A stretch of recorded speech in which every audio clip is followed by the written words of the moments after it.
Good evening అండి. So it's been a long time. మధ్యలో కొంచెం గ్యాప్ వచ్చినందుకు సారీ.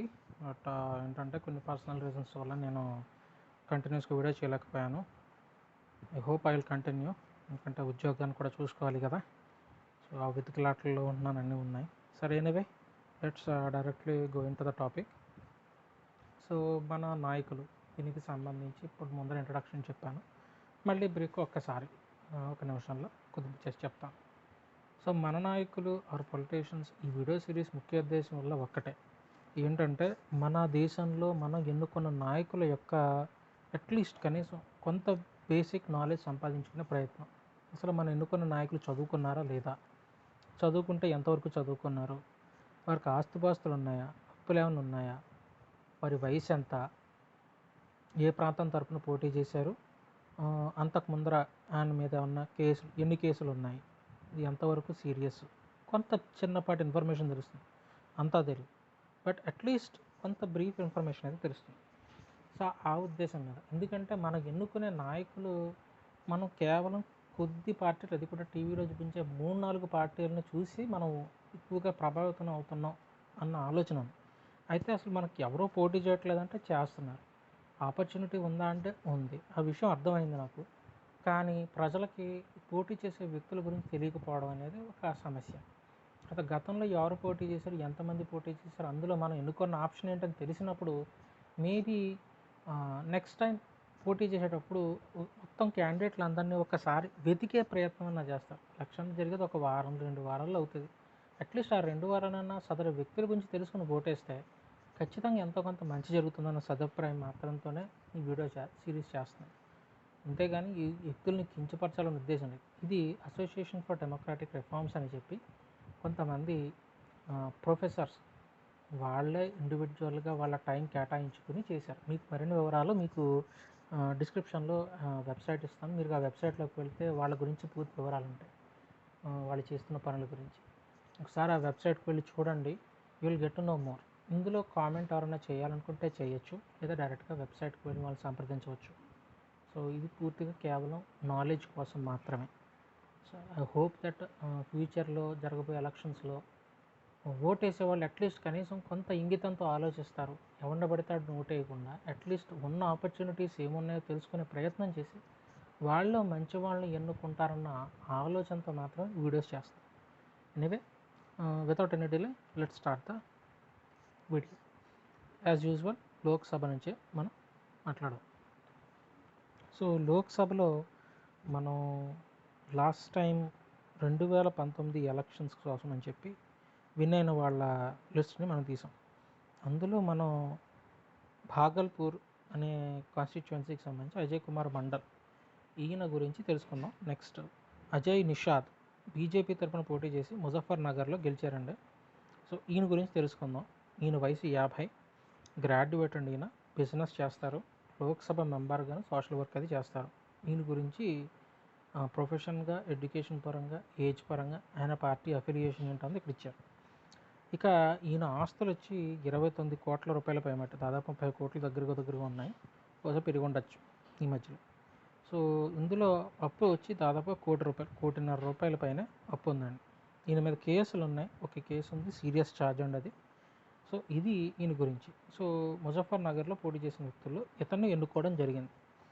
సో ముజఫర్ నగర్లో ఈయన పోటీ చేస్తున్న ఈ అజయ్ నిషాద్ గారు పోటీ చేసి గెలిచిన ముజఫర్ నగర్లో ఈయనతో పాటు ఇంకెవరెవరు పోటీ చేశారు, పోటీ చేసిన వ్యక్తులు వాళ్ళ చదువులు ఏంటి, వాళ్ళకున్న ఆస్తిపాస్తులు ఏంటి, వాళ్ళు ఎంతవరకు ఏ వ్యాపారం చేశారు, సో వీటిని తెలుసుకునే ప్రయత్నం చేద్దాం. సో ముజఫర్ నగర్, ఇందులో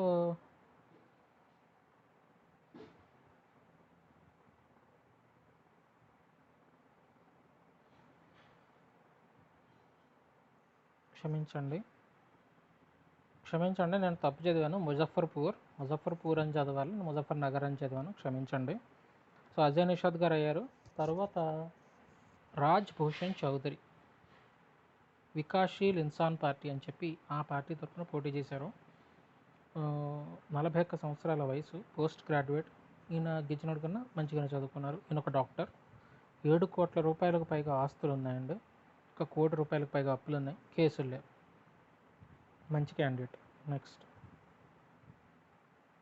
తర్వాత అజితాంష్ గౌర్. ఈ అజితాంష్ గౌర్ అనే వ్యక్తికి 30 సంవత్సరాల వయసు, పోస్ట్ గ్రాడ్యుయేట్, ఒక ప్రైవేట్ టీచర్, ₹95,000 ఆస్తులు ఉన్నాయి, అప్పులు లేవు, సీరియస్ ఛార్జెస్ లేవు. నెక్స్ట్ అనిరుద్ సింగ్. ఏఐఎఫ్పి అనే పార్టీ తరపున పోటీ చేశారు. 62 సంవత్సరాల వయసు, గ్రాడ్యుయేట్, పొలిటీషియను, రైల్వే దాంట్లో పనిచేసి రిటైర్ అయిన వ్యక్తి అండి. ₹12 లక్షల ఆస్తులు ఉన్నాయి, అప్పులు లేవు, కేసెస్ కూడా ఏమీ లేవు, ఛార్జెస్ లేవు. చూడండి.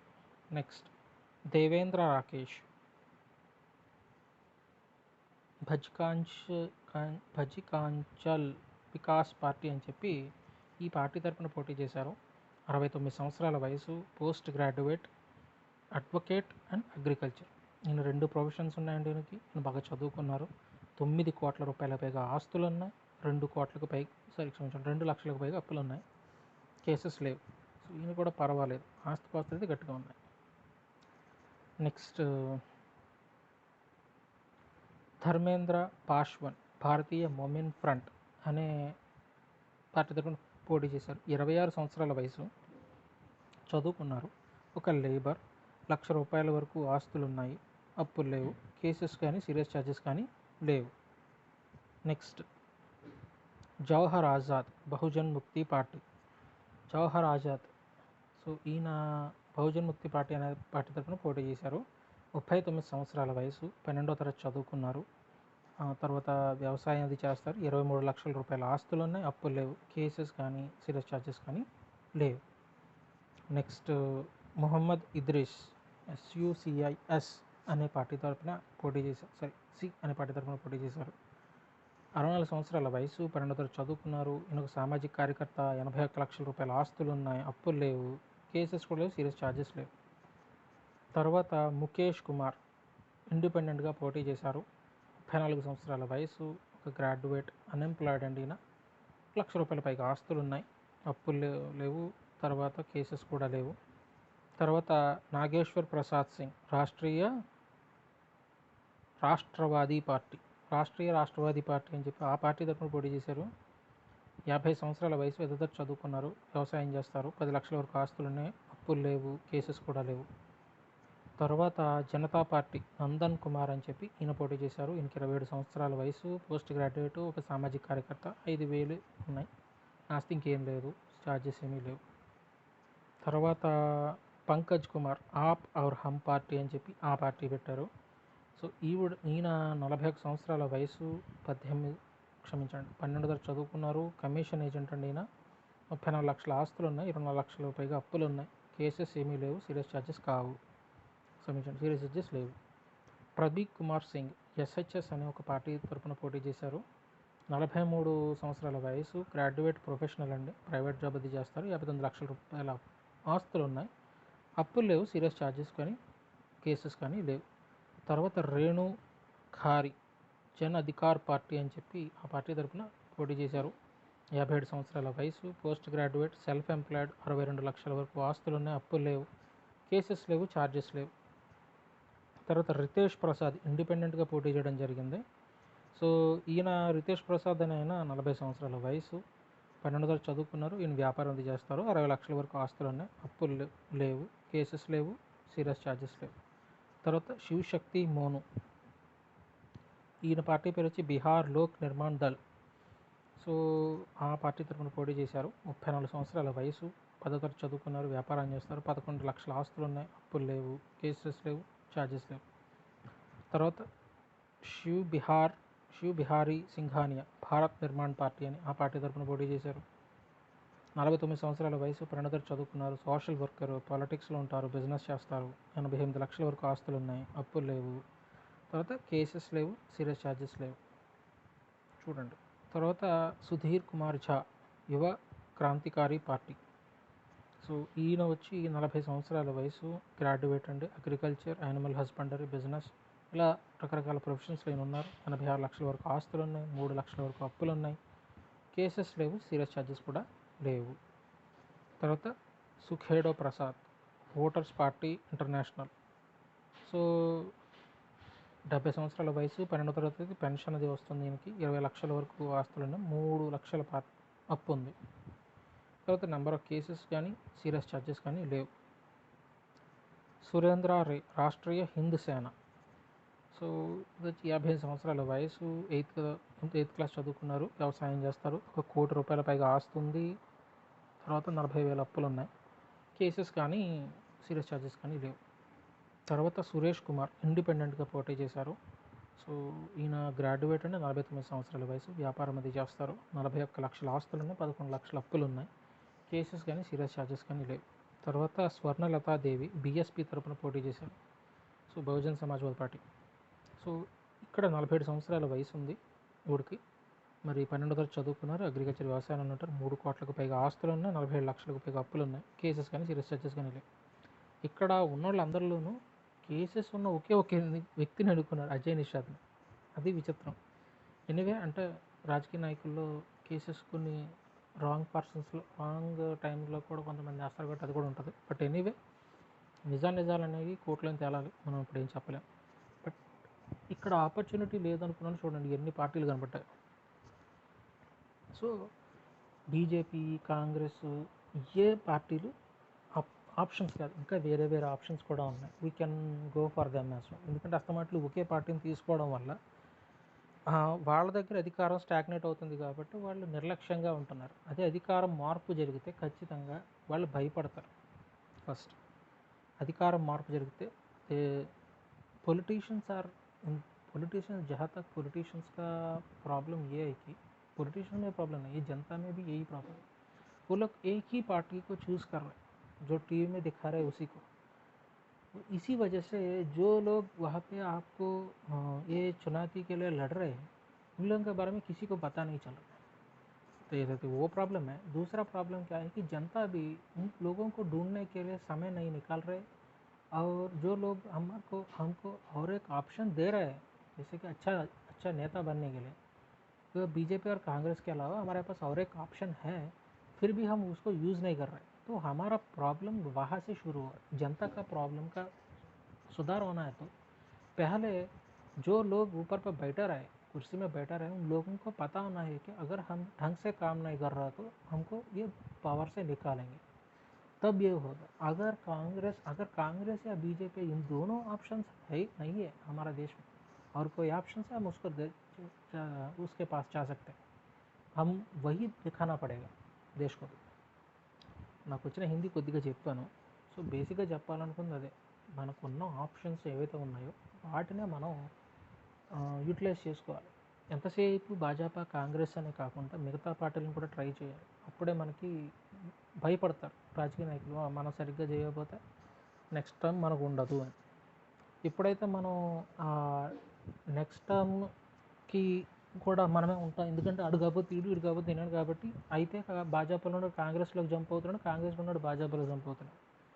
ఎప్పుడైతే ఇంకొక ఆప్షన్ వీళ్ళకి ఎక్కడున్నా సరే పని చేయకపోతే వీళ్ళు మనకి వాల్యూ ఇవ్వరు ప్రజలు అన్నది మనం చెప్పగలిగితే, then it will have more impact. Next Rajya Sabha.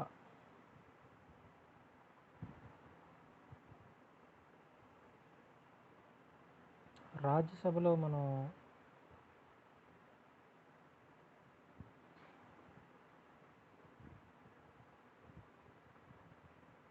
Anand Sharma అయినట్టున్నారు, అనిల్ అగర్వాల్ బీజేపీ తరపున పోటీ చేసిన వ్యక్తి గురించి తెలుసుకుందాం. ఈయన 50 సంవత్సరాల వయసు, పోస్ట్ గ్రాడ్యుయేట్ అని, బిజినెస్ అది చేస్తారు, 28 కోట్ల రూపాయల ఆస్తి, 59 కోట్ల దగ్గరలో ఉన్నారు, 3 కోట్ల రూపాయల పైగా అప్పులు, కేసెస్ కానీ సీరియస్ ఛార్జెస్ కానీ లేవు, ఆస్తులు అయితే గట్టిగా ఉన్నాయి. కాన్స్టిట్యుయెన్సీ ఏంటని చెప్పలేదు, సో అలాగే. ఇది రాజ్యసభలో మనకి రాజ్యసభలో ఎన్నుకునే తీరు వేరు, ఇంకా దాని గురించి మనం తర్వాత మాట్లాడదాం. తర్వాత స్టేట్ అసెంబ్లీస్. సో ఎప్పటిలాగే మొత్తం మన ఆంధ్రప్రదేశ్ రాష్ట్రం గురించి, తర్వాత మిగతా రాష్ట్రాల గురించి. ఆంధ్రప్రదేశ్కి వచ్చేటప్పటికి 2019 ఎలక్షన్స్లో గతంలో పెందుర్తి గురించి మనం తెలుసుకునే ప్రయత్నం చేసాం. ఇప్పుడు నెల్లిమర్ల అనే ప్రాంతం గురించి తెలుసుకుందాం. అక్కడ పోటీ చేసి గెలుపొందిన అప్పలనాయుడు బద్దుకొండ గారు ఆయన గురించి తెలుసుకుందాం. ఈయన వైఎస్ఆర్సీపీ తరఫున పోటీ చేసి గెలిచారు. 45 సంవత్సరాల వయసు. ఈయన ఒక గ్రాడ్యుయేట్. ఈయన కల్టివేషన్ అట్లాగే వ్యాపారం చేస్తారు. 8 కోట్ల రూపాయల పైగా ఆస్తులు ఉన్నాయి. 10 లక్షలకు పైగా అప్పులు ఉన్నాయి. ఈయన అఫిడవిట్ ఇచ్చే సమయానికి అనుకుంటా. కేసెస్ కానీ ఛార్జెస్ కానీ లేవు. ఓకే, ఆస్తులు అయితే ఇప్పుడు కొంతమంది ఉంటున్నారు కాబట్టి ఆస్తిపాస్తుల విషయంలో మనం ఏం చేయాలి. సరే, 2019 ఎలక్షన్లో మరి నెల్లిమర్ల తరపున పోటీ చేసిన వాళ్ళు ఇంకెవరెవరు ఉన్నారో తెలుసుకునే ప్రయత్నం చేద్దాం. మేబీ అప్పుడు మనకి సో నెల్లిమర్ల సంబంధించి అప్పలనాయుడు బుద్దికొండ గారు కాకుండా నారాయణస్వామి నాయుడు పతివాడ అని చెప్పి టీడీపీ తరఫున పోటీ చేసిన వ్యక్తి ఉన్నారు. ఆయనకి 81 సంవత్సరాల వయసు. ఏదో తరగతి చదువుకున్నారు. వ్యవసాయం అది చేస్తారు. 3 కోట్లకు పైగా ఆస్తులు ఉన్నాయి. అప్పులు లేవు.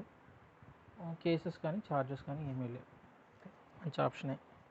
తర్వాత కంటుగుప్త సునీత, ఆంధ్ర చైతన్య పార్టీ అని చెప్పి ఆ పార్టీ తరఫున పోటీ చేశారు. 41 సంవత్సరాల వయసు. ఎడ్యుకేషన్ గురించి ఎటువంటి వివరం లేదు. ప్రొఫెషన్ వచ్చి self employed come small scale entrepreneur. So ఈవిడ కూడా ఏంటంటే చిన్నపాటి వ్యాపారం చేసుకుంటున్నారు. 4 కోట్ల రూపాయలకు పైగా ఆస్తులు ఉన్నాయి. 4 లక్షల పైగా అప్పులు ఉన్నాయి. కేసెస్ కానీ సీరియస్ ఛార్జెస్ కానీ లేవు. సో తర్వాత మైథిలి ప్రత్యూష బొట్లగూడూరి మైథిలి ప్రత్యూష గారు, 66 సంవత్సరాల వయసు. ఇండిపెండెంట్గా పోటీ చేశారు. ఇప్పుడు ఒక గ్రాడ్యుయేట్. ప్రొఫెషన్ ఎంప్లాయ్మెంట్ అన్నారు, మన అర్థం కాలేదు. సో 45,000 రూపాయల ఆస్తులు ఉన్నాయి. అప్పులు లేవు. కేసెస్ కాడ ఏమీ లేవు. తర్వాత పల్లా వేణుగోపాలరావు గారు, సామాన్య ప్రజా పార్టీ అని చెప్పి ఆ పార్టీ తరఫున పోటీ చేశారు. 58 సంవత్సరాల వయసు. ఎడ్యుకేషన్ అదర్స్ అని ఉంది. ప్రొఫెషన్ వచ్చి బిజినెస్. 1 కోటి రూపాయల పైగా ఆస్తులు ఉన్నాయి. లయబిలిటీస్ లేవు, అంటే అప్పులు లేవు. కేసెస్ కూడా లేవు. తర్వాత పతివాడ రమణ గారు, బీజేపీ తరఫున, పతివాడ రమణ బీజేపీ తరఫున పోటీ చేశారు. సో మరి ఈయన 42 సంవత్సరాల వయసు. Post graduate.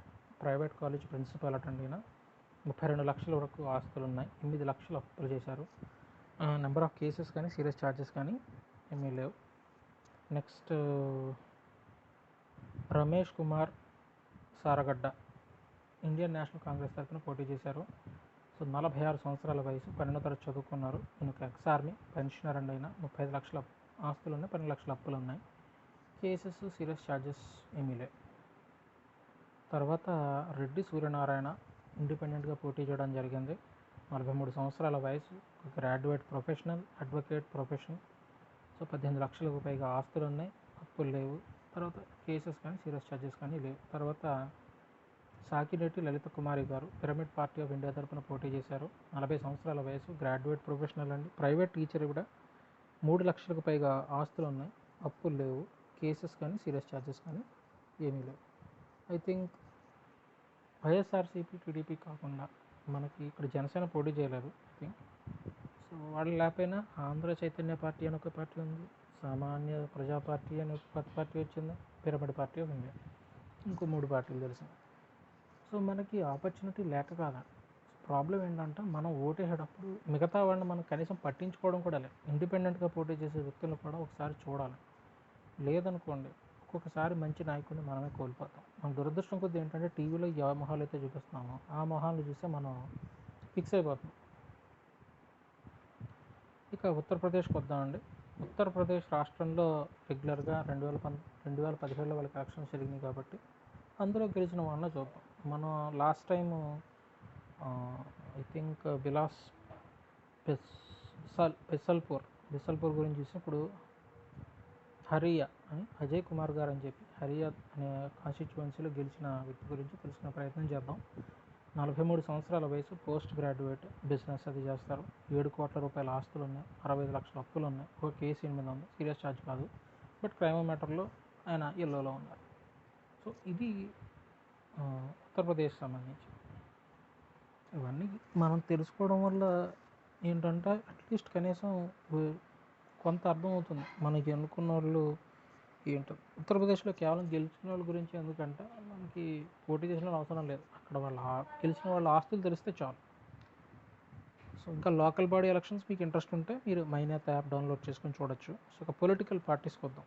పొలిటికల్ పార్టీస్లో మనం సిపిఐ ఒకటం, సిపిఐఎం ఒకటం, నేషనలిస్ట్ కాంగ్రెస్ పార్టీ, నేషనల్ పార్టీ అని చెప్పి ఒక పార్టీ ఉంది. ఆ పార్టీ గురించి తెలుసుకునే ప్రయత్నం చేద్దాం. సో ఇన్కమ్ అండ్ ఎక్స్పెండిచర్లో 2018-19కి సంబంధించి సమ్మరీ చూద్దాం.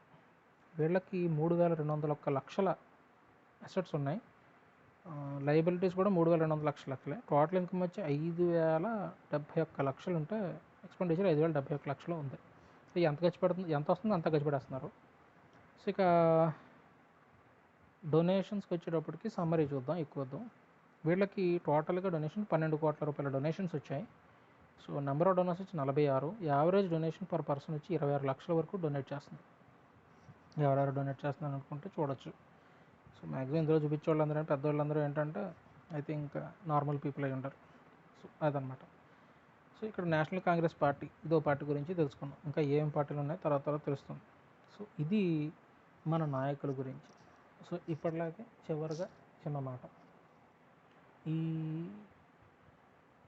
ఇది తెలుగులో కాదు, ఐ వాంటెడ్ టు టెల్, ఇది ఇంగ్లీష్ హిందీలో చెప్తాను. సో తెలుగులో ఆల్రెడీ అందరికీ చెప్పాను. సో చివరిగా చెప్పగలిగిన నా ఉద్దేశం కేవలం నాయకులు ఎవరెవరు ఉన్నారో తెలుసుకొని అసలు ఎంతమందికి మనకు ఆపర్చునిటీ వచ్చింది 2019 తీసుకుంటే 2024లో జరిగేటప్పుడు అట్లీస్ట్ కొద్దిమంది అన్న బెటర్ ఆపర్చునిటీ ఉన్నవాళ్ళు మంచి ఆపర్చునిటీని క్రియేట్ చేసుకునే అవకాశం ఉంటుంది. అంతసేపు టీవీలో చూపించే కొద్ది పార్టీలు, ఫర్ ఎగ్జాంపుల్ మన ఆంధ్రప్రదేశ్లో ఇప్పుడు బాగా చూపిస్తున్న పార్టీలు ఏంటంటే జనసేన, టీడీపీ, వైసీపీ. వీళ్ళు కాకుండా ఇంకెవరు ఉంటారు కదా. సో వాళ్ళలో కూడా మనం ఆప్షన్ మంచి వాళ్ళైతే ఎన్నుకునే ప్రయత్నం చేస్తే ఈ పొలిటికల్ పార్టీస్కి ఎక్కడో దిక్కున చిన్న మంట పెట్టినట్టు అవుతుంది. అప్పుడు వాళ్ళు కష్టపడి పనిచేయడం మొదలెడతారు. ఎందుకంటే సరిగ్గా పని చేయకపోతున్నాయి కదా. మనం 30 లక్షల కోట్లు లేకపోతే 1,00,000 కోట్లు బడ్జెట్ పెట్టి రాష్ట్రంలోనూ 30 లక్షల కోట్లు బడ్జెట్లు పెట్టి దేశంలోనూ నాయకులకి మనం వాళ్ళ చేతిలో పెడుతుంటే వాళ్ళు ఇష్టం వచ్చినట్టు ఎలా పడితే అలాగా ఖర్చు పెడుతున్నారు అనుకోండి. ఆబ్వియస్గా అలాంటి వాళ్ళు మనం ఉంచాల్సిన అవసరం లేదు. Can go for the better option. So 2026లో ఖచ్చితంగా మనకు బెటర్ ఆప్షన్స్ దొరకచ్చు. ఆ ఆప్షన్స్ దొరికినప్పుడు వాళ్ళకి వెళ్ళాలి. So that is what I want. ఎంతసేపు అలా అని చెప్పి వైసీపీ పార్టీకి ఓటేయొద్దని కాదు. వైసీపీ అవ్వచ్చు, టీడీపీ అవ్వచ్చు. If you think that they are the better option among the contestants ఎవరైతే ఉన్నారో వాళ్ళు బెటర్ ఆప్షన్ అనిపిస్తే మీరు వాళ్ళకే ఓటే, తప్పేం కాదు. బట్ వేరే ఆప్షన్స్ని కూడా మనం క్షుణ్ణంగా తెలుసుకునే ప్రయత్నం చేద్దాం. సో నెక్స్ట్ టైం నేను అదే చేయాలనుకుంటున్నాను. ఇప్పటివరకు నేను సరిగ్గా ఓటేయలేదు. సో ఒక 5-6 గురించి తెలుసుకుని వాటిల్లోంచే చూడడం తప్ప నేను అంత క్లియర్గా వెళ్ళలేదు. ఈసారి నెక్స్ట్ టైం ఆ మిస్టేక్ చేయదలుచుకోలేదు. నేను కూడా ఒక టైం లాస్ట్ ఎలక్షన్లో కొంచెం మిస్టేక్ చేశాను అనుకుంటున్నాను. బట్ ఆ మిస్టేక్ ఇప్పుడు చేయను. సో అదండి. సో ఇప్పుడు हिंदीలో जो आखिर में मैं हिंदी और इंग्लिश में बोलना चाहता हूँ, अब हिंदी में बोलूँगा. जो कुछ मुझको हिंदी आता है वो उतना हिंदी में बात करूँगा. क्या है कि हमको जो इलेक्शंस में जो हमारे सामने खड़ा होके बताता है कि मैं आपका रिप्रेजेंटेटिव बनता हूँ, तो उसके लिए बहुत ज़्यादा ऑप्शंस है.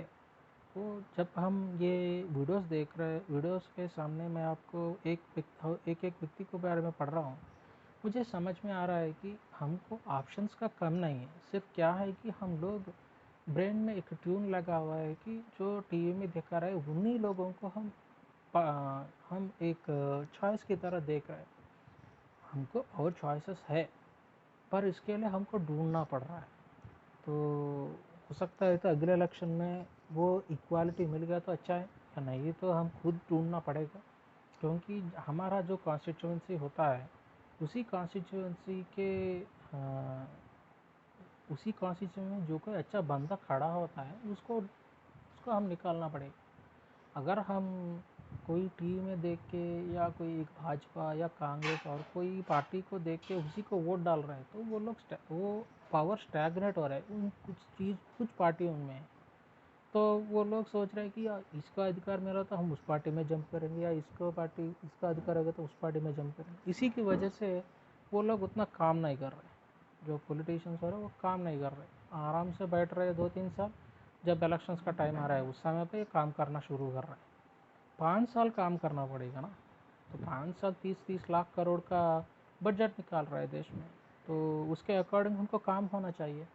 तो वो नहीं हो रहा है, तो इसीलिए डेवलपमेंट भी नहीं हो रहा है. तो इसके लिए हमको क्या करना पड़ेगा कि इस बार जो 2024 की इलेक्शंस में, जो देश का इलेक्शंस होता है उस समय पे हम सही कैंडिडेट को निकालना पड़ेगा, चाहे वो भाजपा में ही हो, चाहे कांग्रेस में हो, या और कोई पार्टी में हो, या इंडिपेंडेंट में। तो उन लोगों को देख के अगर वो बंदा सही निकला तो उसको वोट देना, क्योंकि जानता नहीं है ना, कोई इंडिपेंडेंट भी हमारे लिए अच्छा काम करेगा, क्योंकि एक पहली बार को किसी को दे दिया तो वर्क करने के लिए वो अपना सारा दाम लगा के काम करता है। जो कोई ऑलरेडी एग्जिस्टिंग बंदा है उसको काम आता है, इसलिए उतना ध्यान नहीं देता है। तो पहला बार आने वाले को कुछ अपना जो कोई वर्क करना चाहता है वो पूरा काम करने के लिए सोचता है। तो इस बार हमें नया शुरुआत करना पड़ेगा हमारे देश के लिए। हमारा देश में मत और लिंग या जो कुछ भेद है, कास्ट है, रिलीजन है, रीजन है, ये सब भेदभाव छोड़ के अच्छा इंसान को हमारा रिप्रेजेंटेटिव करना पड़ेगा, रिप्रेजेंटेटिव बनाने का चांस देना पड़ेगा। तो वही बोल रहा हूँ। तो अब थोड़ा सा अंग्रेज़ी में भी यही बात बोलूँगा। कुछ लोगों को बोरिंग लगेगा, फिर भी मुझको भी बोरिंग लगेगा, फिर भी ये बात तो डालना ही चाहिए। Beg your pardon. What I wanted to say is that we are only focusing on the main political parties which are showcasing in the news channels or mainly appearing in front of us. But we have to look into deep to find out the independents who are also wanted to be a participant of our democratic system, as well as some other parties or representatives who are trying their luck from other parties also. We have to look into deep about what their ideals are and what their thoughts are, how their thought process is. So without knowing that, we are simply just giving a vote on just basis of watching some TV channel debates, and the TV channels are only focusing on few political parties, which is not good for our democratic system. We have to give opportunity to the rest of the people as well. So I believe that in the 2024 elections, if we are able to give a chance to the new people apart from the already existing parties, we may be able to get a good uh, delivery from their side, because the political parties will also understand that if we don't work, if we don't show up with some sort of work in the past 5 years that they have the given time, in the given time, then certainly the people won't elect us next time, and which will always happen. But unfortunately, the power is stagnated between either one party or to another party. I think it's time for the India to move on to the next level, where political parties also need some sort of warning from the people, saying that if you don't work, then you won't get the vote. That needs to be reiterated from the people's side. I hope that the people of India uh, get will give a good decision in 2024. That's why I'm doing these videos, to educate, not to educate, but to inform them about what kind of choices that were given in 2019 and whom we choose them. If we know that maybe it is not because of the cases, but during if we know who is the person has we been elected as a representative, but who are the options that we have, then we can compare his 5 year tenure in the in his time time.